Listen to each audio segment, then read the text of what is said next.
A chase, a tackle, an arrest. A good Samaritan comes to the rescue of a woman who was being mugged in downtown Crossing. And tonight he tells us why he got involved. It meant chasing down the mugger and holding him in the street until police arrived. Julie Loncich is live with the exclusive story tonight. Julie?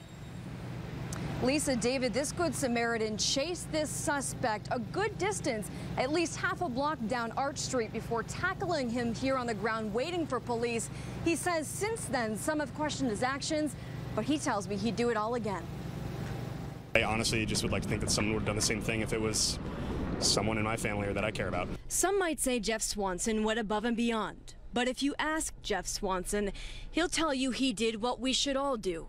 He helped. Heard somebody screaming. It was Wednesday, the evening rush. Jeff was heading home along with thousands of others in downtown Crossing when something I was mad. Caught his attention. Saw a guy just running up the middle of the street and his hands were full. Didn't think much of it, and then saw a woman probably about 20 yards behind him chasing after him. Jeff reacted. I caught up to him and tackled him and did what I needed to do to hold him down until the police came. He was just kind of begging me to let him up, begging to let him go, saying all this sorts of stuff, and just wasn't going to happen.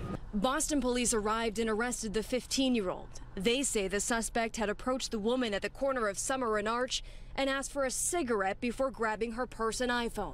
You never know if you don't do something, and simply standing there and filming it or shouting down the street when there's, how many people? It doesn't do anything. Jeff says the victim thanked him and the two went on their way. He didn't think much of what he had done until all of those witnesses began talking about his actions on social media. Since then, Jeff has thought quite a lot.